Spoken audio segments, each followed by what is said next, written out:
तारीख पर तारीख, तारीख पर तारीख, तारीख पर तारीख। ये किसी फिल्म का डायलॉग मैं नहीं बोल रहा हूं, बल्कि इस देश की जेलों में बंद करीब 4.25 लाख से ज्यादा कैदियों और उससे कहीं ज्यादा संख्या में उनके अपने परिजनों की जिंदगी की काली सच्चाई है, जो अपने केस मुकदमों की सुनवाई में जिंदगी का एक बहुत बड़ा हिस्सा गुजार देते हैं। न्याय व्यवस्था की सुस्ती उनकी जिंदगी की रफ्तार को भी कुंद कर देती है। कई बार जैसे जीने का मकसद ही छीनता सा लगता है। क्या देश के नए आपराधिक कानून इस असलियत को बदल पाएंगे? इस पर कई जानकारों की राय सरकार से भिन्न है, अलग है, जो हम आपको आज इस बुलेटिन में दिखाएंगे। लेकिन सरकार का उससे पहले क्या दावा है वो आपको बता देते हैं। सरकार का कहना है कि पुराने 3 कानूनों की जगह उसके नए आपराधिक कानून देश में आपराधिक न्याय प्रणाली को बेहतर कर देंगे, फास्ट कर देंगे और उसमें रिजल्ट भी तुरंत दिखाई देगा। और ये भारत की ज़रूरतों के हिसाब से इसमें बदलाव किया गया है। ये कानून लोकसभा के बाद आज राज्यसभा से भी अभी कुछ देर पहले पास हुए हैं। अब सिर्फ राष्ट्रपति के दस्तखत होने बाकी हैं। जल्दी न्याय मिलेगा। गरीब आदमी के लिए न्याय महंगा नहीं होगा। टेक्नोलॉजी का उपयोग कर और पुलिस, वकील और कोर्ट तीनों को लिए समय मर्यादा बनाकर हमने जल्दी न्याय की प्रक्रिया को आगे बढ़ा है। अब तारीख पे तारीख नहीं होगी, 3 साल के अंदर फैसला हाथ में। बड़ी बात है, 3 साल में कोई भी फैसला आ जाएगा, वरना सालों साल मुकदमे अदालतों में लंबित पड़े रहते हैं। हालांकि नए कानून पर पुराने कानूनों की छाया साफ दिख रही है, लेकिन कई ऐसे बदलाव किए गए हैं जिनकी काफी समय से जरूरत महसूस की जा रही थी। गृह मंत्री अमित शाह स्पष्ट कह चुके हैं कि पुराने कानून आईपीसी, सीआरपीसी और एविडेंस एक्ट अंग्रेजों द्वारा भारतीयों को गुलाम बनाए रखने के लिए बनाए गए थे। उन कानूनों की प्राथमिकता राजद्रोह से निपटना और सरकारी खजाने की रक्षा करना था। इंसान की रक्षा, खासतौर पर महिलाएं और बच्चे उसके केंद्र में थे ही नहीं। लेकिन जब नए कानून आए हैं उसमें महिलाओं और बच्चों के प्रति अपराध, हत्या और राष्ट्र के विरुद्ध अपराधों को प्राथमिकता दी गई है। इन कानूनों का प्राथमिकता भारतीयों को न्याय दिलाना और मानवाधिकारों की रक्षा करना है, और साथ ही पूरे देश की न्याय प्रणाली में एक रूपता लाना भी है। जो पूछते हैं क्या होगा इस कानून से, मैं उनको कहना चाहता हूं कि 7 साल से ज्यादा सजा है वो सभी घृणित अपराधों के लिए हमने फोरेंसिक साइंस लेबोरेटरी की विजिट को कंपलसरी किया है, जिससे कन्विक्शन रेशियो के अंदर बढ़ावा होगा। ये जो पूछते हैं क्या होगा इस कानून से, इनको मैं कहना चाहता हूं, अंग्रेज चले गए, पूरे देश में 4 प्रकार की न्याय प्रणाली चलती थी। आज कश्मीर से कन्याकुमारी और द्वारका से लेकर कामाख्या तक इस कानून के आने के बाद एक ही प्रकार की न्याय प्रणाली का चलेगी। जो 3 नए कानून संसद के दोनों सदनों में पास हुए हैं उनमें काफी बदलाव है। जैसे इंडियन पिनल कोड की जगह लेने वाली भारतीय न्याय संहिता में अब 358 धाराएं होंगी, जबकि आईपीसी में 511 धाराएं थी। अपराधों की 20 नई श्रेणियां भी जोड़ी गई हैं। 33 अपराधों में जेल की सजा बढ़ा दी गई है।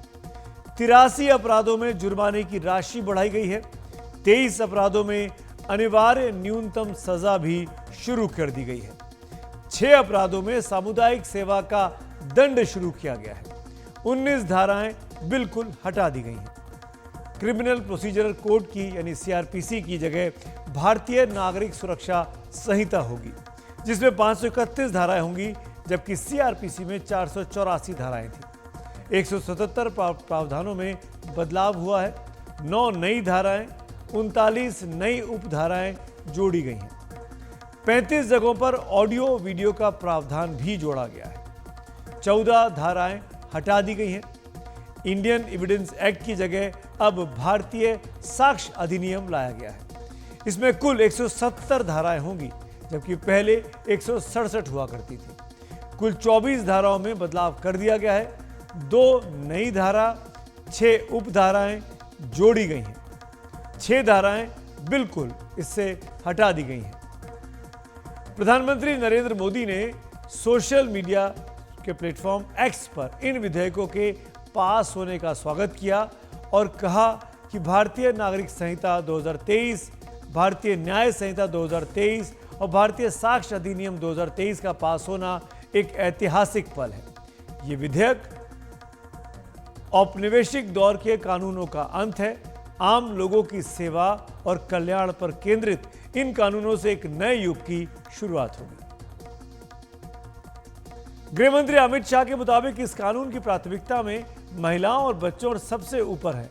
उनके प्रति अपराधों को बहुत गंभीरता से लिया गया है। मान्यवर ये पूछते हैं क्या होगा, मैं इनको बताना चाहता हूं। महिलाओं के अधिकारों की रक्षा की बात थी, वो आप विदेश से आए हुए कंसेप्ट और एनजीओ को थोपे गए विचारों से करते थे। हम मातृशक्ति के सम्मान के लिए परंपरागत हमारा जो सम्मान है, वो सम्मान को इस कानून के अंदर कानून का स्वरूप देने में सफल हुए हैं, मैं बताना चाहता हूं। मान्यवर, महिलाओं और बच्चों से जुड़े मामलों में जो कुछ खास बातें हैं वो आपको जरूर जाननी चाहिए। नाबालिग से बलात्कार के हर मामले में पॉक्सो लगेगा। नाबालिग बच्चियों से रेप में उम्र कैद से मृत्यु दंड तक की सजा है। गैंगरेप के केस में 20 साल की सजा या आजीवन कारावास का प्रावधान किया गया है। बलात्कार पीड़ित के बयानों की ऑनलाइन वीडियो रिकॉर्डिंग अनिवार्य होगी ताकि बयान बदले ना जा सके। गृह मंत्री ने यह भी साफ किया कि सरकार के खिलाफ बोलने पर कोई रोक नहीं है। अब राजद्रोह को हटा दिया गया है, लेकिन देशद्रोह को गंभीरता से लिया गया है। जो पूछते हैं क्या होगा इस कानून से, आजादी के 75 साल तक और 4 दशक से आतंकवाद का दंश झेलने के बाद इस देश की आपराधिक न्याय प्रणाली के कानूनों के अंदर आतंकवाद की डेफिनेशन नहीं थी। नरेंद्र मोदी जी ने जीरो टॉलरेंस टुवर्ड आतंकवाद का परिचय कराते हुए टेररिज्म की डेफिनेशन को इसके अंदर शामिल किया है। मान्यवर, तो जैसा कि आपने सुना, इस नए आपराधिक कानून में पहली बार आतंकवाद की व्याख्या की गई है। भारत की एकता, अखंडता, संप्रभुता खतरे में डालना आतंकवाद होगा। देश की सुरक्षा, आर्थिक सुरक्षा संकट में डालना भी आतंकवाद से जोड़ा गया है। उम्र कैद से मृत्यु दंड तक जिसमें पैरोल नहीं होगा। आतंकी अपराधों की नई श्रृंखला होगी। सार्वजनिक सुविधाओं, निजी संपत्ति को नष्ट करना भी अपराध की श्रेणी में है। राजद्रोह यानी सिडिशन को हटा दिया गया है, लेकिन देशद्रोह गंभीर अपराध माना जाएगा। अभिव्यक्ति की स्वतंत्रता को बचाने के लिए अब आशय देखा जाएगा, यानी बोलने वाले की मंशा क्या थी और उसका मकसद क्या था। संगठित अपराध की पहली बार व्याख्या की गई है। सशस्त्र विद्रोह, विध्वंसक गतिविधियां, अलगाववादी गतिविधियां, भारत की संप्रभुता, एकता, अखंडता को खतरे में डालना। सिंडिकेट से की गई विधि विरुद्ध गतिविधि दंडनीय होगी। छोटे संगठित अपराधों में 7 साल तक की कैद का प्रावधान है। अब आर्थिक अपराधों की नए सिरे से व्याख्या की गई है। संगठित अपराध में मृत्यु पर उम्र कैद से मृत्यु दंड तक सजा है। गृह मंत्री अमित शाह ने कहा कि नए आपराधिक कानूनों का चेहरा मानवीय है, लेकिन इसके केंद्र में दंड नहीं, न्याय है, और यह कानून प्रगतिवादी और सुधारात्मक है। जो लिबरलाइजेशन की बात करते हैं, छोटे से गुनाह के लिए जेल में डालने का जो कंसेप्ट था अंग्रेजों का, गलती होती है मान्यवर।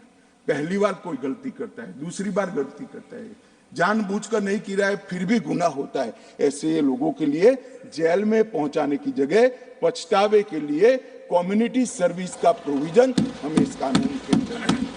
वैसे कोई भी कानून जब बनता है तो वो अंतिम नहीं होता। समय और जरूरत के हिसाब से उसमें बदलाव किए जाते हैं। निश्चित ही इन कानूनों को जब व्यावहारिकता की कसौटी पर आने वाले वक्त में परखा जाएगा तो इनमें भी कुछ बदलावों की जरूरत हो सकती है, जो समय समय पर संशोधनों या अदालती आदेशों के जरिए आने वाले वक्त में हो सकते हैं। लेकिन कुछ जानकार मानते हैं कि अब भी कई ऐसी चीजें हैं जो इन कानूनों में ठीक नहीं है, उन्हें बदला जाना चाहिए। सुप्रीम कोर्ट के एक सीनियर एडवोकेट हैं कॉलिन गोंजाल्वेज। उन्होंने ऐसे ही कई बिंदु हमको गिनाए हैं जिनसे उन्हें लगता है कि इन कानूनों से पुलिस को कुछ ज्यादा ही छूट दे दी गई है। सुनते हैं क्या कहना है कॉलिन गोंजाल्वेज का। वर्तमान सरकार का कानून, ये सरकारी कानून जो है 2023 का, ये 10 गुना और बेकार है और खतरनाक है। सबसे पहले पुलिस कस्टडी, और आपको मालूम है कि गिरफ्तार होने के बाद पुलिस कस्टडी में तुरंत टॉर्चर शुरू हो जाता है। तो ब्रिटिश लोगों ने, हमारा कॉलोनियल मास्टर ने ये सोचा कि पुलिस कस्टडी 15 दिन से ज्यादा नहीं होना चाहिए। तो ये तो कानून है, ये सालों से है। अब ये नया सरकारी कानून में लिखा कि 15 दिन से 90 दिन हो सकता, 90 दिन, जिसमें पुलिस आपको लॉकअप में रखेगा, बुरी तरह से मारेगा और ये टॉर्चर चलते रहेगा। Point number 1। Point number 2, UAPA मतलब अनलॉफुल एक्टिविटीज प्रिवेंशन एक्ट, मतलब टेररिज्म का स्टैट्यूट जो है सरकार का, ये तो खतरनाक स्टैट्यूट है, खतरनाक कानून है, सरकार ने बनाया। वो कानून का जो प्रावधान है, पूरा हमारा नया कानून जो अभी बनाया, criminal procedure code, evidence act वगैरह, ये नया कानून जो है उसमें टेररिज्म एक्ट के सारे प्रावधान इसमें लाने का कोशिश की। लेकिन 2 सेफ्टी प्रिकॉशन जो थे अक्यूज्ड के फेवर में, पब्लिक के फेवर में, 2 सेफ्टी क्लॉजेस जो था, एक है सैंक्शन, सैंक्शन को निकाल दिया। सैंक्शन का मतलब यह है कि आयो पूरा इन्वेस्टिगेशन करने के बाद, चार्जशीट फाइल करने के पहले, एक सरकारी ऑफिसर सारे जो एविडेंस है वो नजर लगाएगा, उस पर स्टडी करेगा और डिसाइड करेगा कि ये केस टेररिज्म केस है या नहीं, ये सच्चाई केस है या झूठा केस है, और उसके बाद सैंक्शन देगा या सैंक्शन इनकार करेगा। तो ये एक चेक है, सेफ्टी प्रिकॉशन। ये सैंक्शन का प्रोविजन रद्द हो गया नया कानून में। तो आयो जो करना चाहेंगे, फॉल्स केस भी अगर करना चाहेंगे वो कर सकेगा, कोई बीच में नहीं आएगा।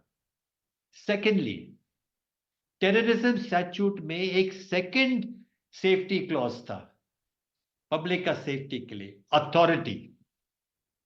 अथॉरिटी का मतलब यह है कि सरकार एक इंडिपेंडेंट ऑफिसर, जो पुलिस के तरफ से नहीं है, इंडिपेंडेंट ऑफिसर को सारे एविडेंस बताएगा जो आयो ने जमा कर दिया, और ये बताने के बाद ये इंडिपेंडेंट ऑफिसर सोचेगा और ऑर्डर पास करेगा कि ये आगे चलना चाहिए या नहीं। और चिदम्बरम जब यूएपीए पार्लियामेंट में दाखिल की, उसने कहा I have 2 safety clauses, sanction और अथॉरिटी।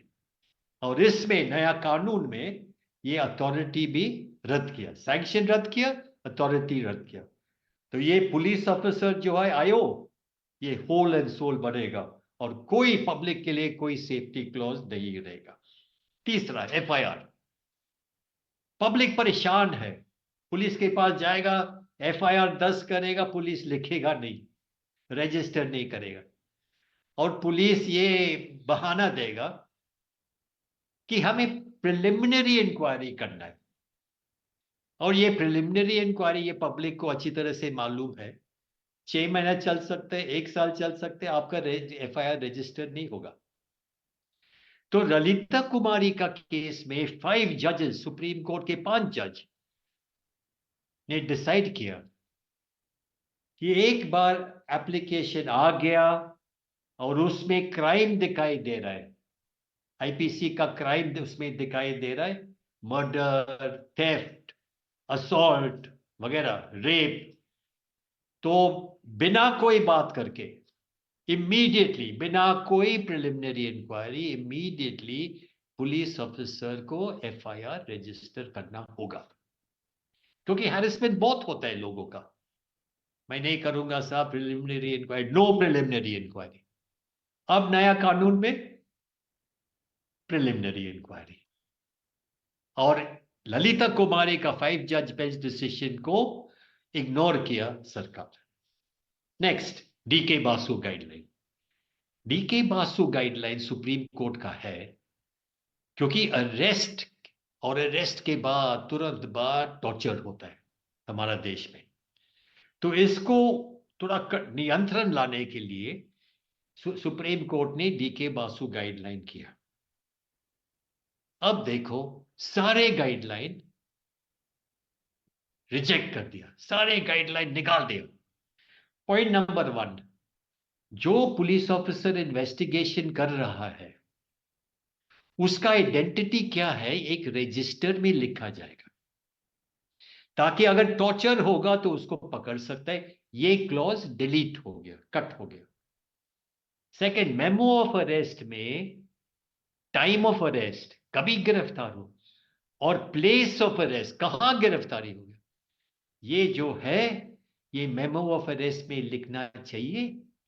और जो अरेस्टी है, जिसको अरेस्ट किया, उसका हस्ताक्षर लेना चाहिए। ये डिलीट हो गया। तीसरा, इंजरी रिपोर्ट। जब अरेस्ट होता है तो तुरंत मेडिकल चेकअप के लिए पब्लिक अस्पताल में लेना पड़ेगा, इसके बदन के ऊपर कुछ जख्मी है या नहीं। लेकिन वो मेडिकल रिपोर्ट, मेडिकल एग्जामिनेशन करने के बाद हर 2 दिन मेडिकल एग्जामिनेशन होना चाहिए, क्योंकि फर्स्ट मेडिकल रिपोर्ट में अच्छा रिपोर्ट आएगा, क्योंकि वो तब तक इनिशियली कोई टॉर्चर नहीं होता, लेकिन मेडिकल रिपोर्ट मिलने के तुरंत बाद टॉर्चर शुरू होता। अभी ये प्रावधान कि फर्स्ट मेडिकल रिपोर्ट के बाद हर 2 दिन चेकअप होना जरूरी है, ये डिलीट हो गया। तो टॉर्चर आप कर सकते। मेमो ऑफ अरेस्ट और इंजरी का रिपोर्ट मैजिस्ट्रेट को भेजना जरूरी है, along with FIR, with in 24 hours.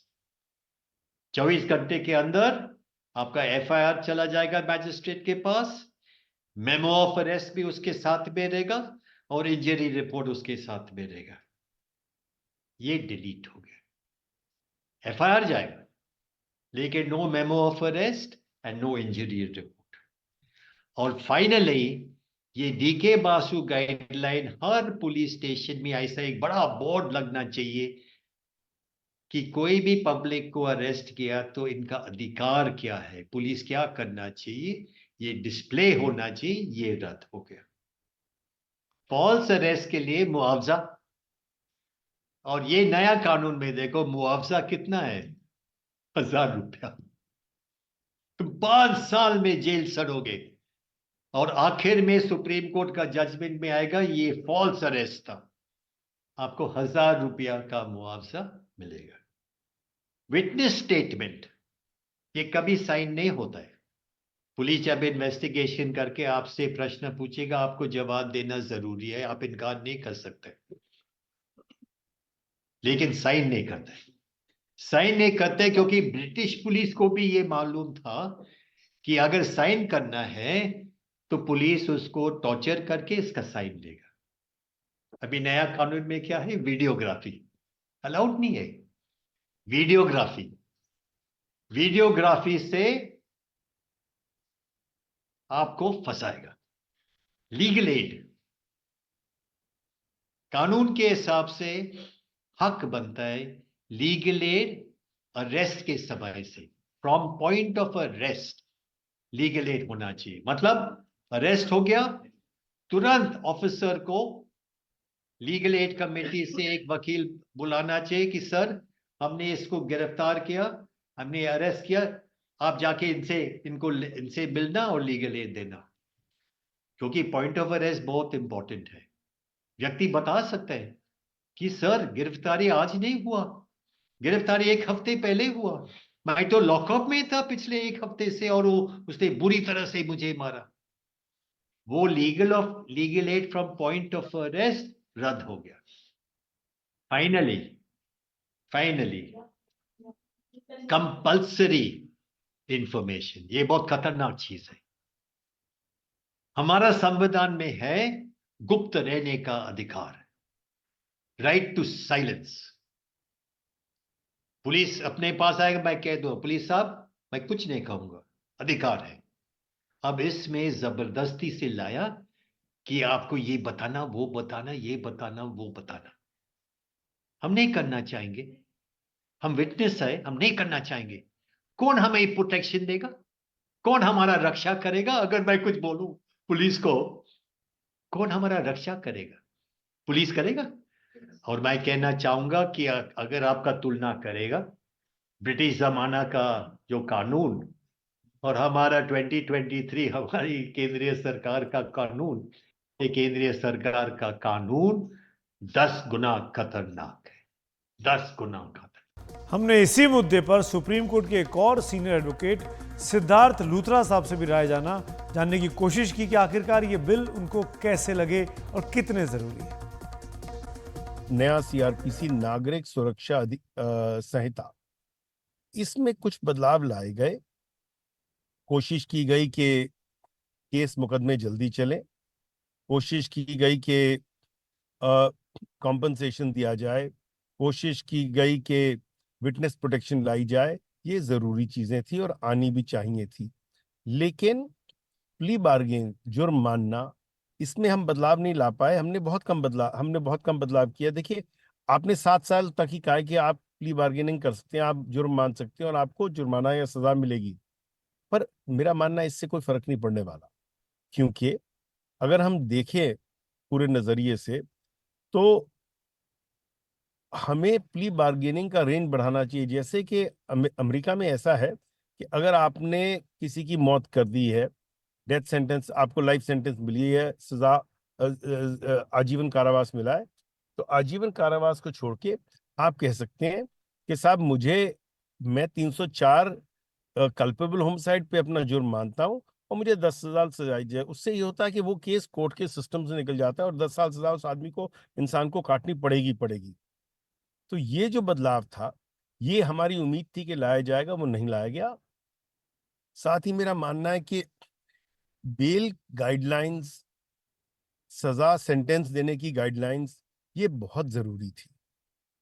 ये इन कानूनों में नहीं लाए गए और जब तक ये नहीं लाई जाएंगी तब तक हमारा सिस्टम में, हमारे क्रिमिनल जस्टिस सिस्टम में सुधार नहीं आ सकता। क्योंकि अभी भी अगर जज को थोड़े पैरामीटर्स देने पड़ेंगे, छोटी डायरेक्शन देनी पड़ेगी कि कब बेल और कब ना दी जाए, नहीं तो बड़ी सब्जेक्टिव सी एक अपनी सोच के हिसाब से बेल दी जाती है, जो एक जमाने में सही था पर आज के जमाने में ये सही नहीं है। तीसरी चीज अब आई है जिसे पीनल कोड कहते हैं, जिसे कहते हैं भारतीय न्याय संहिता।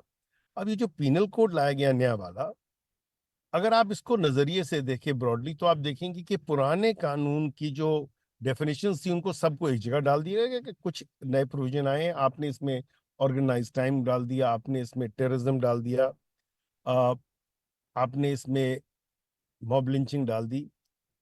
पर हमें यह भी तो देखना पड़ेगा कि टेररिज्म यूएपीए में है, अनलॉफुल एक्टिविटीज एक्ट में है, ऑर्गेनाइज क्राइम स्टेट और कानून है, Maharashtra control of organise crime, Gujarat control of organise crime वगैरह में है। वहां इन कानूनों के साथ हमारे सिस्टम में, उन कानूनों में साक्ष्य के प्रावधान भी बदले गए और प्रोसीजरल प्रावधान भी बदले गए कि जो पुलिस के सामने बयान है वो लिए जा सकते हैं। अब आज के जो साक्ष्य अधिनियम या साक्ष्य बिल लाए हैं, उसमें तो ये बदलाव नहीं है। तो जब ये लागू किए जाएंगे तो पुलिस अफसर क्यों इन कानूनों को देखेंगे? हो सकता है कि सरकार चाहे कि यूएपीए में बदलाव लाए या मकोका वगैरह जैसे कानूनों को हटाया जाए या बदलाव लाया जाए। अगर ऐसा होता तो बहुत ही अच्छा है। साथ ही जो बेल कंडीशंस हैं, बेल कंडीशंस अगर आप याद करें तो बेल की रिस्ट्रिक्टिव कंडीशन आती है। 2 कंडीशन हैं जो टेररिज्म पे भी लगती है और ऑर्गेनाइज क्राइम पे भी लगती है। अब यहाँ तो है नहीं, तो इसलिए मेरा मानना है कि कुछ कोहेरेंस इसमें लानी पड़ेगी और हमें देखना पड़ेगा कि न्यायालय क्या करे। हाँ, मेरा मानना है कि जो आपने कम्युनिटी सर्विस डाली, ये बहुत ही अच्छी चीज की। आप कम्युनिटी सर्विस आपने डाली पर सिर्फ 5,000 रुपए के ऑफेंसेस तक। अब आपको इससे बढ़ा के, कम्युनिटी सर्विस से बढ़ा के आपको ओपन प्रिजन्स भी लाने थे, खुले जो कारावास हैं उनका भी जिक्र करना चाहिए। ये ये केंद्र सरकार को करना चाहिए था, ये राज्य सरकारों पे नहीं छोड़ सकते। तो मेरा मानना है कि अगर हम पूरी तरीके से देखें तो जो जो बदलाव लाए गए हैं वो सरकार के नजरिए से ठीक है, पर हमें एक ये भी चीज देखनी पड़ेगी कि अगर हम सजा बढ़ा रहे हैं, जैसे कि गफलत और लापरवाही से अगर किसी की रोड एक्सीडेंट में मौत हो जाए तो 10 साल सजा है। गफलत और लापरवाही से अगर कोई और डेथ हो जाए, जैसे डॉक्टर के हाथ से हो जाए, तो 5 साल सजा है। तो ये संवैधानिक तौर पे सही है कि नहीं, ये अब अदालतों में देखा जाएगा, न्यायालय में देखा जाएगा। इसलिए हमें 150 साल के बाद हमने कानून जरूर बदला, पर मेरा मानना है कि कुछ हद तक जो हम पुरानी जो कॉलोनियल लेगेसी जिसे कहते हैं, अंग्रेजों के कानून जिसे कहते हैं, अगर हम उसको पीछे छोड़ना चाहते थे तो वो हम कर नहीं पाए। हाँ, ये एक स्टेप आगे है। उम्मीद है वक्त आने पे सरकारें इन कानूनों पे नजर रखती रहेंगी और आगे बढ़ती रहेंगी। सुना आपने दो बड़े वकीलों को, कॉलिन गोंसाल्विस, सिद्धार्थ लूथरा।